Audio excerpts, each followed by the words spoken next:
since he knows that using that particular form of power is forbidden. However, Master Lydia lets him know that he can use it with the right judgment, solely because he is next in line to becoming the Iceblade Sorcerer. Shortly after, she reveals her real reason for calling him. Apparently, there have been rumors going around concerning the sorcery researchers' circle. Hearing that they are rumors, Rei seeks to know if they are so serious that they require her intervention, and she says it is. To further make him understand, Master Lydia reveals that she has only paid attention to the rumor since it concerns Engram. While she reminds him of the fact that research on sorcery should only be on sorcery, she informs him that this isn't in her field. However, involves the brain since she says that sorcery comes from the brain. At that point, she lets him know that engram is the part of the brain that memorizes sorcery. This makes her believe that research on the brain is very costly. Just then, she shows him a letter from a group of people who are willing to do anything to achieve their goal. The issue of researching on the brain doesn't seem ambiguous. However, it is because the researchers cut open the sorcerer's brain to find information. These group of people, she says, have no problem with doing anything due to how obsessed they are. The people in question are called eugenics. At this moment, Master Lydia reveals that they had tried to rope her in. However, at the time, she had wondered why she would fall for it since she regarded them as fools. Her maid had informed her earlier that they are on the lookout for sorcerers with authority. However, she believes it is difficult to develop sorcery while abandoning human dignity. This she reminds Rei and is pleased to know that he remembers. Later in the day, Rei takes his master out to the forest for a bath. When she returns, she feels refreshed, even more about taking the bath after having a serious discussion. She excitedly states that walking with him reminds her of his training days. She recollects his training as one in which the unit's elites were suffering, but which he endured even as a child. Just then, she asks to know if he has made friends. When he says he has, and after breaking down the characteristics of Avi, Eliza, and Amelia, she asks him to bring them with him the next time he comes, demanding to want to meet the people who made him smile. After that, Master Lydia is reminded that it will be June soon, which will herald the Sorcery Swordsman tournament. Just to let him know, she reveals that she was a 4-time champion back in her days. She urges him to participate in it too, since she believes he can match her record. Hearing this, Rei declines, stating that he wishes to remain behind the scene instead. Furthermore, he reveals his intention to just rest and cheer his friend on. Upon hearing this, Master Lydia gives him the liberty to make his decisions concerning the matter. She, however, blurts out her relief at seeing him and hands him a note, which she claims he would need someday. Meanwhile, after meeting his master, Rei goes to meet Eliza. At that time, when he meets her, she's about to go to the library, and he demands to join her. Hearing him say thus gets her frustrated. This makes her change her clothes, since she believes she's going out with Rei.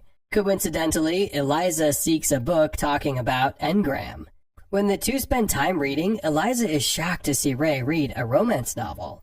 He, however, lets her know that reading romance novels helps him understand human emotions, since he doesn't know much about it. Later that day, while the two leave the library, Clarice sees them seeing them. She is surprised to find Rei at the library. She also finds it hard to talk to him since he is with another girl. However, while she hides to get her act together, Rei and Eliza discover her, and he asks her to join them for lunch. The mere thought of this makes her restless. Before eating, Rei introduces the two girls to each other, and they act so weird that it made their introverted nature clearly visible. They each, however, reveal that this is their first time in such a situation. After eating, Rei says goodbye to the girls as they leave together. Turning around, he surprisingly meets Amelia. While she is also surprised to see him, she informs him that she is there for a gathering of nobles, although she finds it to be annoying. She feels the start of the Sorcery Swordsman tournament will give the nobles many events to exchange pleasantries. Although she is a noble, she doesn't seem interested in any of this. Realizing that she has been talking loudly to herself, she apologizes to Rei for complaining. Rei, however, doesn't seem to have an issue with her complaining, since he believes it's necessary to vent out sometimes. Just then he compliments her choice of clothing, stating that it suits her more than that usual uniform she always had on, further stating that it brings out her beautiful and intelligent charm. Surprisingly, he reveals the entire detail of his outing to her, not missing a single event. Hearing that he went out with Eliza and Clarice gets her jealous, and she demands that he accompanies her next. For the outing, Emilia decides to go to a mall where she tries out different clothes, receiving different and unique compliments from Ray. Hearing him utter these complimentary words, Emilia states that he must go with women, but it doesn't seem to occur to him that he is. He feels this is so because he was raised by so many women. Still in the dressing room, Emilia sees a spider and dashes out in her underwear, not minding that Ray is present. When she comes out, she immediately grabs him, scared and crying. However, when she realizes that what she is wearing, she immediately runs back in, embarrassed. At this point, Ray seeks to know if she's okay and apologizes for accidentally touching her soft skin. Later that day, Ray gets invited by one of his teachers, Mentor Gray, and asked about his life at the academy. In response, he reveals that he is very satisfied with it.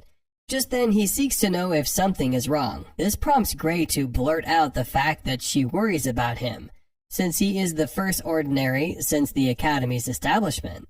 Due to this, she fears he would have been heavily condemned by the noble students and apologizes to him for that.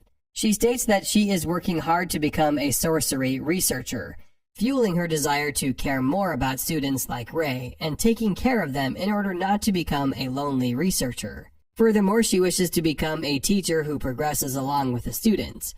While she finds this to be selfish, she states that she wishes strongly to be Ray's teacher. Hearing this, Ray blurts out the fact that she is his teacher already, although she doesn't seem contented with that. She eventually asks him to see her if he has any problem. Before leaving, he informs her that he is thankful since his teachers and friends treat him nicely. That night, the students are worried about Allium since he hasn't come to school for a while. On the other hand, Allium spends his time in the woods, conducting dark sorcery as he seeks to act on his hatred towards Ray White. In the Hunters Club, the hunters are occupied with trying to exceed their previous time limit for sitting in the air. When they get to the 1,000 count, they seem to have achieved what they wanted. While this is going on, Evie asks Ray if he wants to buy some whey protein after school, but Ray declines, stating that he has plans after school. His plans, however, involve his gardening club, where he has been given the spare key to the club room to go there, since the other members will not be going there. He is being directed by one of the older members to be there, as she thinks he would probably arrive earlier than Rebecca. After being given the key, he thanks her for this, but she feels uncomfortable that he has to thank her and leaves immediately. Shortly after, Ray heads to the club room. When he opens the door, he walks in and goes straight to the inner room. Surprisingly, he sees a girl in her underwear. When she turns around, he realizes that she is Rebecca. Seeing how awkward a situation he finds himself in, he excuses himself from the room. Just then, the embarrassed Rebecca screams loudly. When she finally gets dressed and leaves the room, she offers Ray some tea. Apparently, the tea was brewed with herbs gotten from the garden club. On the other hand, he is uninterested in the tea and immediately apologizes to her for the earlier incident. Hearing him apologize, Rebecca informs him that there is no need to. Instead, she clarifies the issue regarding the kind of underwear he saw her putting on, stating that she had just finished from PE class and was changing. Furthermore, she states that she usually wears more mature underwear, and he finds this to be great. With this said, she urges him to forget about the entire incident, and he obliges. Later on, while taking a look at the bookshelf in the club room, Ray asks what the books are for, especially since they look ancient. To quench his curiosity, Rebecca informs him that it is a record of generations of the gardening club's data. Furthermore, she states that it contains information that cannot be found in other books. While Ray finds this to be amazing, he wonders if she has written anything of her own in the books. In response, she reveals how she intentionally records flowers that change by sorcery. Hearing this, Ray finds it weird. To make him understand, she takes him to the garden and shows him a plant that can use sorcery. Seeing this, he's surprised that plants have such abilities. and she makes him know that this is common in carnivorous plants, since sorcery is seen in their developmental process.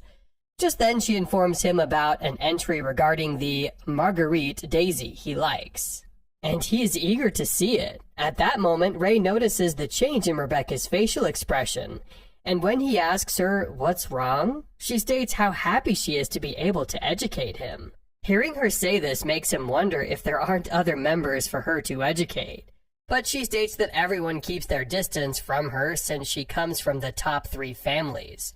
While she thinks everyone is nice, they are reluctant when she tries to teach them, and this, she says, makes it hard for her to open up to them. However, she feels relaxed since Rei doesn't do that. In reply, Rei assures her that he will not hesitate to ask her for guidance. Then he asks her to lend him the book in order to study it, and she's excited to lend it to him. Later that day, Rei and Rebecca continue to spend their time together, and she asks him if he is one of the committee members at the Sorcery Swordsman tournament. In response, he states that he is, and reveals his plan to cheer Amelia on. At the mention of her name, Rebecca blurts out how Amelia is the favorite to win the amateur group of the tournament, since she is the daughter of the Rose family. Meanwhile, Rei seeks to know about the third member of the top 3 family, since he hasn't seen her at the academy. Apparently, the third family is the Olgren family, who have always studied at the Diam Academy. However, Rebecca believes the daughter of the family would be a good rival to Amelia. The next day, the students gather around to watch Amelia compete in the preliminary contest, which is held in order to choose representatives. During the contest, Amelia wins over her opponents easily.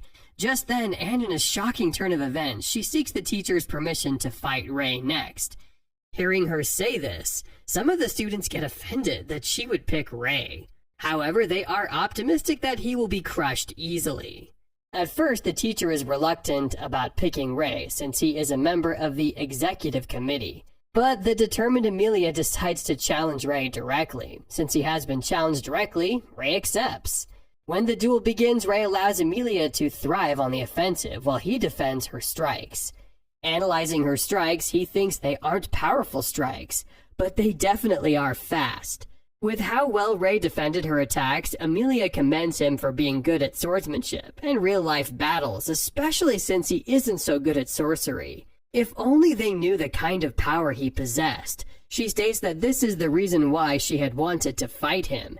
Hearing her commend his skills, Rei is happy to hear her say it, and decides to have a proper duel with her. However, he continues to stick with being defensive, while Amelia tries her best to land at least one blow on him. As they fight, Rei finds the duel to be familiar. Thinking about it, he is reminded of his early days, learning swordsmanship from his master. At the time, the master tried to strike him so hard, and remembering this causes him to tap into his sorcery. In a split second, he shoves off Amelia's sword and is about to land a heavy strike on her when he stops himself, losing the grip of his sword. The fact that he dropped his sword led the teacher to declare Amelia the winner of the duel. Even though Rei congratulates her on the victory, she wishes to know what his last strike was about. This fuels her curiosity, making her wonder one more time who he really is. At this moment, Allium stares at Rei angrily, awaiting the perfect moment to pour it all out. Later that day, Rei spends some time with his friends, and Eliza feels bad about not watching the fight. Meanwhile, Evie, who was still shocked at how good Rei's swordsmanship is, commends him, seeking to know where he had learned it from. In response, Rei states that he has a master who taught him basically everything about life. However, he states how her education is so strict that life in the academy is paradise. On the other hand, the students in the academy are thrilled with how well Rei had fought Amelia, especially since he is an ordinary. With this, they aren't surprised about the fact that Amelia's team had won the competition earlier. Shortly after, Allium walks up to Rei and requests a duel with him. Just then, his friends make fun of Rei, trying to convince him not to chicken out or be scared. With how annoying they sounded, Rei is forced to accept the challenge. While the two stand face to face against each other, Eliza is worried. Evie, however, assures her that he will help if anything happens. Meanwhile, one of them notices a barrier surrounding the location. However, she imagines it is there to prevent sound from leaving the place.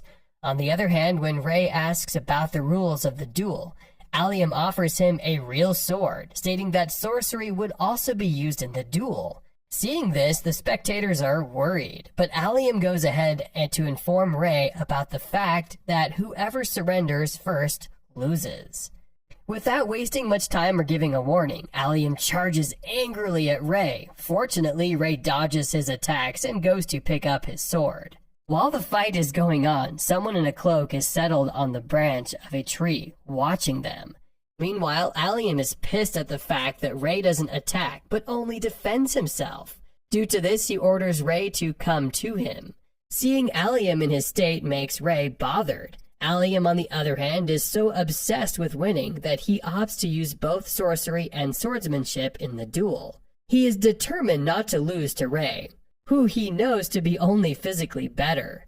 Still drowning in his anger, he remembers the condition of his family. Apparently, although his family is a noble family, they are only the lower tier among noble families, making it hard for them to be regarded as a respected family. This had caused his father to face many difficulties, and this had made Allium so determined to make his family into an honorable and respected family. To achieve that, he intends to become the highest level sorcerer and kill Rei in the process. With anger inside him, Allium resorts to throwing magic rolls of fire at Rei. Fortunately, he dodges it, but ends up cutting through one of them. This gets everyone surprised, but gets Allium very angry. This time he continues to throw large bowls of fire at Rei, but the latter successfully dodges them all. The fact that he is unable to hit Rei gets Allium frustrated, watching him cut through magic so easily. Allium believes he's an illegitimate child of a noble family. Hearing him say this, Rei reiterates that he is an ordinary, but one like many others who are opportune to master sorcery as well. He makes Allium know that lineage doesn't serve as a standard to determine whether a sorcerer is good or not.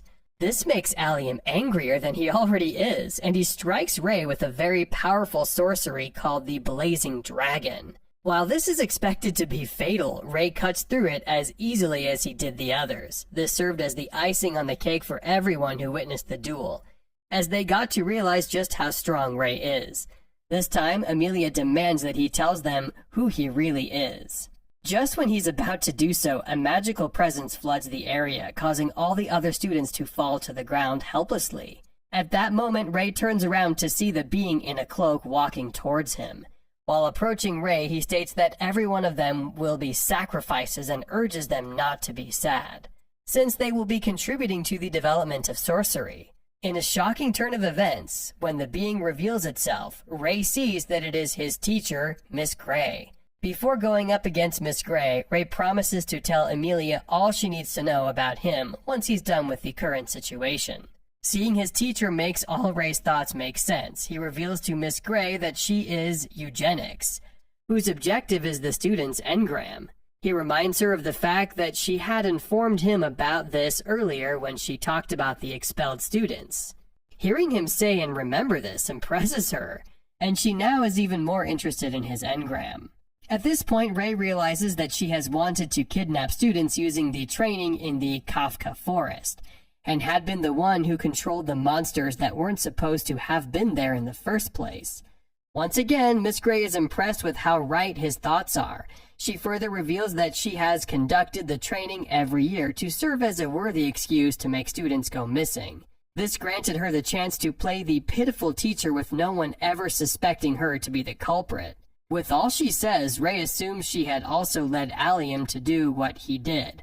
But she denies that, stating that he lacked the capabilities to do anything. However, she commends Allium for buying her time to create the powerful barrier around them. Amidst mixed emotions, Rei threatens Miss Gray to prepare to lose an arm or two. Just then, the two go up against each other, with Miss Gray releasing a powerful fire snake on Rei, who runs around defensively. Noticing that the snakes are unable to get to Rei, Miss Gray directs them to attack the other students. This makes Rei tap into his power as the Iceblade Sorcerer. With this power, he blocks Miss Gray's attacks and makes her beg for her life. When she tries to play smart by attacking him once again, he threatens her with an ice blade. Just then, she injects herself with the Dark Trod system, making her transform into a vicious and terrifying monster. Did you enjoy this recap? If you did, kindly like this video and subscribe to our channel, so we can bring you the recap of the next episode.